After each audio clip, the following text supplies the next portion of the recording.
So hello everyone and welcome back to my channel daily blogger Madhabi চ্যানেলে অনেক অনেক welcome ও ভালোবাসা জানিয়ে আজকে নতুন আরেকটি ব্লগ শুরু করতে চলেছি।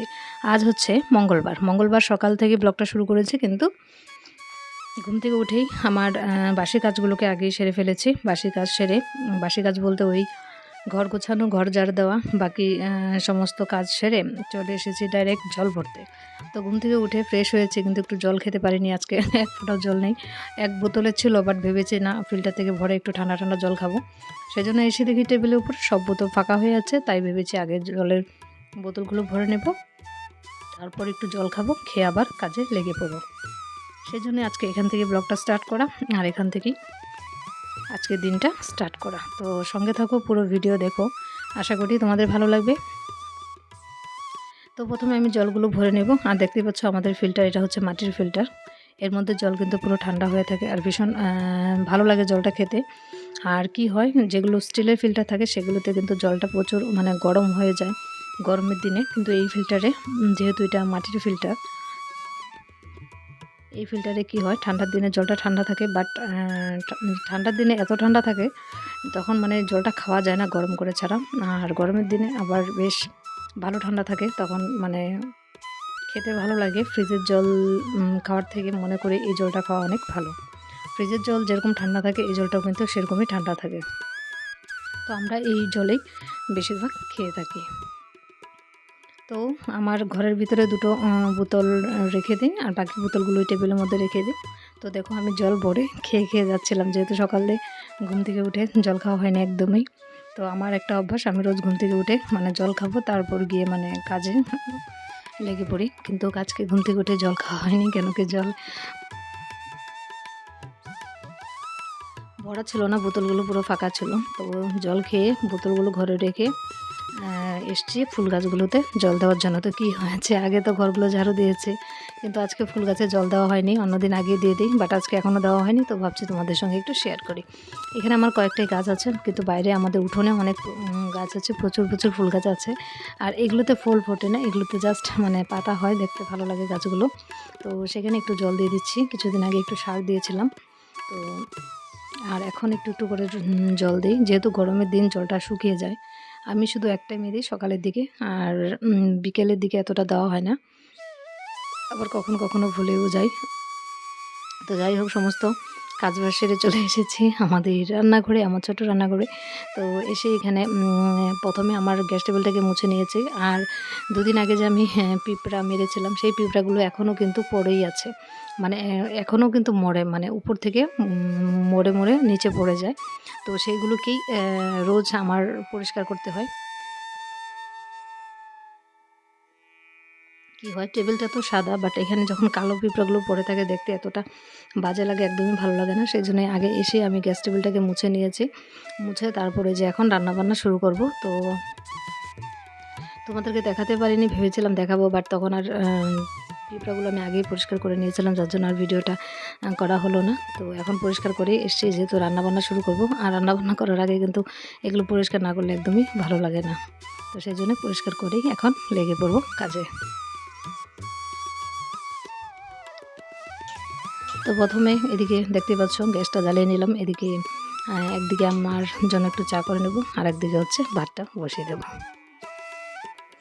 তো এদিকে দেখতে পাচ্ছ প্রথমে চা বসিয়ে দিচ্ছি, আর এদিকে আমার ভাত বসিয়ে দিয়েছি। তো আমি কি করি, দুটো একসঙ্গে বসিয়ে দিই রোজ, কেন কি আমাদের রান্নাবান্নাটা একটু সকাল সকাল লাগে, 10টার মধ্যে হয়ে গেলে ভালো হয়। সেজন্য একটু তাড়াতাড়ি করে বসিয়ে দিই, দুদিকেই বসিয়ে দিই, তাহলে তাড়াতাড়ি হয়ে যাবে। 1 ঘন্টা 1.5 ঘন্টার মধ্যে আমার রান্না কিন্তু কমপ্লিট হয়ে যায়।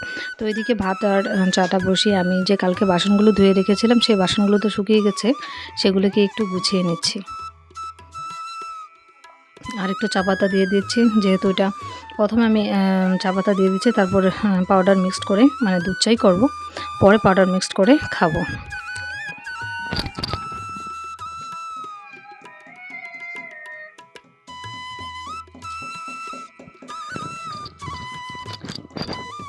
তো এদিকে একটু আদা থেতো করে দিয়ে দিচ্ছি চায়ের মধ্যে। সকাল সকাল একটু আদা দিয়ে চা করে খেলে না মনটা বেশ ভালো লাগে, আর গলাটা একটু খিচখিচ করতে থাকে, তো তখন আদাটা খাওয়াতে গলাটা একটু ফ্রেশ লাগে। তো একটু ভালো লাগে শরীরটা, সেই জন্য একটু আদা দিয়ে খেয়ে নেই। কখনো কখনো দেওয়া হয় না, বাট কখনো কখনো আবার দেই। তো চাটা কিন্তু আমার হয়ে গিয়েছে, এবার চাটা একটু খেয়ে নেব, খেয়ে তারপর সবজি টবজি কেটে এদিকে রান্নাটাও বসিয়ে দেব। তো সবজি বলতে আজকে বেশি সবজি নেই ঘরে, একদমই কম, অল্প সবজি আছে। তো সেটা দিয়ে আজকে কিছু একটা বানিয়ে নেব, কী বানাবো সেটাই ভাবছি। তো এই যে তিতা করলাগুলো, সেগুলো দিয়ে ভেবেছি একটু আলু দিয়ে ভাজি ভাজি করে নেব। আর এই যে বেগুন, তারপর কাঁকরোল, তারপর আমার এখানে আছে কাঁচা কলা, সেই সবজিগুলো দিয়ে একটা মিক্সড সবজি করে নেব। তো এদিকে দেখো চাটা আমার হয়ে গেছে, সাথে একটু মুড়ি এনেছি। আর এই যে ভুজিয়াটা না, দেখতে পাচ্ছ, এই ভুজিয়াটা কিন্তু ভীষণ টেস্টি খেতে। তো এই ভুজিয়াটা দিয়ে মানে মুড়ি মেখে খেলে ভীষণ ভীষণ ভালো লাগে। তো এটা দিয়ে একটু মুড়ি মেখে খেয়ে নিয়েছি সকালে, খাওয়ার পর আবার কাজে লেগে পড়বো। তো এত ভালো লাগে এই মুড়িটা দিয়ে চানাটা খেতে। তো আমি একদিন খেয়েছিলাম, খেয়ে আমার এতটা ভালো লেগেছে, এখন আমি রোজ রোজ চায়ের সঙ্গে এই মুড়িটাই একটু করে খেয়ে নেই। তো ভালো লাগে খেতে। তো খেয়ে দেখো এদিকে আমার ভাত হয়ে গেছে, তো ভাতটাকে এখন নামিয়ে নেব। আর দেখেছো জলটা মানে আমি দিয়েছি 1 কাপ, তারপরেও কিন্তু জলটা কম হয়ে গিয়েছে, যার জন্য ভাতগুলো কিন্তু একটু ঘন ঘন হয়ে যাচ্ছে। সেই জন্য আর বেশি ফোটাবো না, নামিয়ে দেবো, না হলে একদম নরম নরম হয়ে যাবে। আর এদিকে তো আলু আর তিতা করলা কেটে ভাজিটা বসিয়ে দিয়েছে, ভাজিটা হয়ে গিয়েছে প্রায়। তো এদিকে রান্না করছি, কিন্তু রান্না করতে করতে হঠাৎ শুনতে পেলাম আমাদের বাড়িতে তুলসী গাছের নিচে নাকি কে যেন রাত্রে এসে এই যে ফলগুলো রেখে গিয়েছে। তো এই ফলগুলো রেখে গিয়েছে, তার মানে এটাই, আমি আগে জানতাম না যে এটার কারণটা কি। তখন পরে জানতে পেরেছি যে এটা মানে আমাদের এখানে অনেকেই জন্মাষ্টমী পুজো করছে, ওখান থেকে কেউ এসে এই ফলগুলো দিয়ে গিয়েছে। হয়তো ওদের কিছু একটা ছিল, মানসিক বা কিছু একটা ছিল, বা পুজো আর করবে না সেরকম হয়তো কিছু একটা ছিল, জানি না আমি ঠিক এটার নিয়মটা। তো ওরাই কেউ এসে হয়তো রাত্রে করে আমাদের তুলসী গাছের নিচে এইভাবে রেখে গিয়েছে। তাহলে নাকি আমাদের নেক্সটের পুজো করতে হবে, কৃষ্ণ পূজা মানে জন্মাষ্টমী করতে হবে, সাথে কীর্তন দিতে হবে, আরও যা যা নিয়ম আছে সেইগুলো করতে হবে। তো আমি এই জিনিসটা দেখে প্রথম দেখেছি, আগে মোবাইলে দেখেছি, ইউটিউবে দেখেছি, মানে কার্তিক ঠাকুর এইভাবে রাতে বাড়ির গেটের সামনে বা কোথাও রেখে চলে যেত, সকালে উঠে ঠাকুর পেয়ে তারপর পুজো করা হতো। তো এই জিনিসটা দেখেছি, বাট আমাদের এখানে যে এটা করা হয় জন্মাষ্টমীর দিন ফল রেখে চলে যায় তুলসী গাছের নিচে, সেটা আগে জানতাম না, এবার প্রথম দেখছি। তো আমার খুব ভালো লাগছে। এমনি তো আমি খুব প্ল্যান করতেছিলাম মনে মনে যে নেক্সট ইয়ার থেকে আমিও জন্মাষ্টমী করব। তো সেটাই প্ল্যানিং ছিল, বাট ভগবান দেখো ডাকার আগেই চলে এসেছে আমাদের বাড়িতে, স্বয়ং গোপাল এসে আমাদের বাড়ি উপস্থিত। এখন তো আমাদের না চাইলেও করতেই হবে সামনে বছর পুজোটা। তো সেই জন্যই বলছি যে আজকে মানে গোপাল দর্শন করে নিলাম ঘুম থেকে উঠেই, স্বয়ং গোপাল আমাদের বাড়ি এসে উপস্থিত। তো যাই হোক, জিনিসটা দেখে আমার খুব ভালো লেগেছে, সেটাই আজকে তোমাদের সঙ্গে একটু শেয়ার করেছি। আর তোমাদের যদি এই বিষয়ে জানা থাকে তাহলে আমাকে একটু কমেন্টে জানিও জিনিসটা কি। তো আমি তো কোনোদিন দেখিনি এর আগে, এই প্রথম দেখছি, আর সেই জন্যই তোমাদের সঙ্গে একটু শেয়ার করছি। বাট আমার ভীষণ ভালো লেগেছে যখন আমি মানে শুনেছি কথাটা। তো আমি রান্না করতেছিলাম, তখন রান্না করতে করতে কথাটা শুনেছি। তো আমার শাশুড়ি মাই বলেছিল যে মানে আমার বরকে ডাকছিল দেখার জন্য, যে দেখে যেতে তুলসীর তলায় কে যেন এটা রেখে গেছে। তো সঙ্গে সঙ্গে আমিও দৌড়ে এসেছি দেখার জন্য, এসে দেখি এই 3টা ফল রেখে গিয়েছে, একটা ডাব, একটা পেয়ারা, আর একটা হচ্ছে মৌসুম্বি, এই 3টা ফল রেখে গিয়েছে।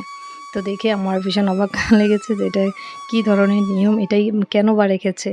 তো সেসব আমি কিছুই জানতাম না। তখন নাকি আমার শাশুড়ি বলেছে যে ওটা নেক্সট ইয়ার আমাদের পুজো করতে হবে, সেজন্যই এটা দিয়ে গিয়েছে। তো যাই হোক, নেক্সট ইয়ার যদি পুজো করা হয় আর যদি আমার এই চ্যানেলটা থাকে, আমি তবে অবশ্যই দেখাবো তোমাদেরকে, ঠিক আছে। তো কথা বলতে বলতে দেখো দুপুরের খাওয়া দাওয়া সেরে বিকেল হয়ে গিয়েছে। তারপর বিকেলে কাপড়গুলো তুলেছি, যেগুলো কাপড় স্নানের কাপড় ছিল সেই কাপড়গুলো তুলে এনে আলনাতে আবার ভাঁজ করে রেখে দিয়েছি। দিয়ে এই যে হাতে শাড়িটা দেখতে পাচ্ছ, সেটা কিন্তু আমি আমার আগের ভিডিওতে দেখিয়েছি, যারা দেখো নিয়ে দেখতে পারো। তো এই শাড়িটা আমি জাস্ট এমনি একটুখানি খুলে দেখেছিলাম, পুরোটা খোলা হয়নি। তো আমি ভাবছি যেহেতু আমার রিটার্নের এখনও 1 সপ্তাহ সময় আছে, সেই জন্য আমি শাড়িটাকে একটু ভালো করে খুলে দেখছি। আর নতুন শাড়ি না দেখে আমার মানে যতক্ষণ পর্যন্ত একটু গায়ে না লাগাবো আমার একদমই ভালো লাগে না, মানে কখন শুধু শাড়িটা পরবো এরকম 2 দিন থেকে ভাবছি শাড়িটা পরবো, বাট একদমই পরা হচ্ছিলো না। তাই ভাবছি আজকে একটু এই নাইটির উপরে ট্রাই করে দেখবো এই কালারটা বা এই শাড়িটা আমার গায়ে কেমন লাগে। সেই জন্য কী করেছি দেখো, শাড়িটা পরা শুরু করেছি। ভেবেছিলাম ভালো করে শাড়িটা পরে ব্লু কালারের ব্লাউজ দিয়ে পরে কয়েকটা রিলস বানাবো আমার ইনস্টাগ্রামের জন্য আর ফেসবুকের জন্য, বাট সেটা আর হলো না, একদমই টাইম পাচ্ছিলাম না। তো ভাবছি যে না, আজকে এই নাইটির উপরেই পরে দেখবো আমাকে কেমন লাগছে, আর সাথে তোমাদেরকেও দেখাবো। তো আমার মতো কে কে এরকম করো, মানে শাড়ির উপরে নাইটি পরে দেখো, অবশ্যই কমেন্টে জানিও। আমি শুধু এই শাড়িটা নয়, আমার যতগুলো শাড়ি আমি অনলাইন থেকে আনি, মানে দেখার জন্য, আমাকে কেমন লাগছে না লাগছে দেখার জন্য আমি ফার্স্ট এরকম করি, নাইটির উপরে পরেই আয়নার মধ্যে দেখি যে আমাকে শাড়িটা মানাচ্ছে কিনা, ভালো লাগবে কিনা। তো সেটাই দেখো বারবার দেখছিলাম আয়নার মধ্যে। তো তোমরা কি আমার মতো এরকম করো? যদি করো অবশ্যই কমেন্টে জানিও। তো আমি শুধু এই শাড়ি বলে না, প্রত্যেকটা শাড়ি এনেই আমি ফার্স্ট এইভাবে ট্রাই করি। তো দেখো এখন কিন্তু একদমই বোঝা যাচ্ছে না যে আমি এটা নাইটির উপরে পরেছি। তো আমি না এরকম, মানে আগেও এরকম করতাম, বিয়ের আগে যখন মা শাড়ি আনতো, নতুন নতুন শাড়ি, সঙ্গে সঙ্গে আমি শাড়িটা পরে এইভাবেই দেখতাম উপরে, মানে আমার গায়ে যেসব ড্রেসই থাকুক না কেন, আমি তার উপরে শাড়ি পরে এইভাবে আয়নার সামনে গিয়ে দেখতাম যে শাড়িটা আমাকে কেমন লাগে, ভালো লাগছে কিনা। তো এটা এখনও আমি করি। তো শাড়ি আনার সঙ্গে সঙ্গে নতুন শাড়ি পরে একটু দেখি। তো যাই হোক, দেখা শেষ, পরা শেষ, বেশ ভালো লাগছে, শাড়িটাও সফট, আর আয়নাতে দেখছি বেশ ভালোই লাগছে। তো তোমরাও কমেন্টে জানিও কেমন লাগছে তোমাদের। তো চলো এবার এটাকে আবার ভাঁজ করে জায়গা মতো রেখে দিই, যখন পরে রিলস বানাবো অবশ্যই দেখতে পাবে। তবে আমার এই চ্যানেলে নয়, অন্য চ্যানেলে দেখতে পাবে। এই চ্যানেলে শুধু আমি ব্লগ ভিডিও দিই, শর্টস আপলোড করি না। আর ভাবছি চ্যানেলে শর্টস আপলোড করবো না, শুধু ব্লগ ভিডিওই দেবো। শর্টস শুধু আমার ইনস্টাগ্রামে দেখতে পারো। যদি কেউ দেখতে চাও কমেন্ট করো, আমি লিঙ্ক দিয়ে দেবো কমেন্ট বক্সে দিয়ে দেবো লিঙ্ক, ইনস্টাগ্রাম, ফেসবুকে। তবে ওখান থেকে গিয়ে দেখতে পারো।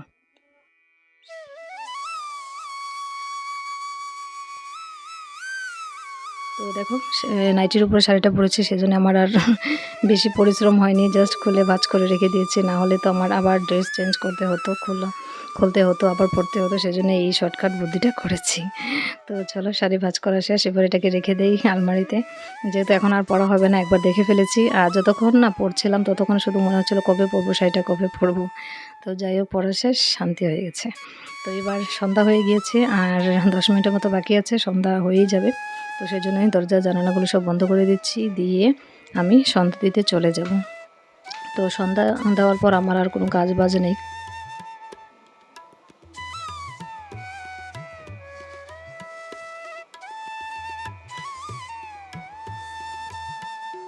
তো চলো, এদিকে দরজা জানালা সব বন্ধ করে দিয়েছি, এবার একটু ফ্যান চালিয়ে রেস্ট নেব।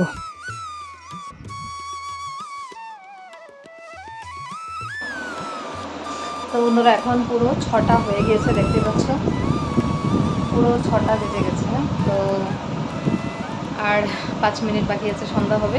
তো সন্ধ্যা দিয়ে দেবো, তার আগে দরজা জানালা সব বন্ধ করে দিলাম। এতক্ষণ কারেন্ট ছিল না, কারেন্ট এসছে, তো দরজা জানালা সব বন্ধ করে দিলাম। সন্ধ্যা দেবো, সন্ধ্যার পরে আমার আর কোনো কাজ নেই।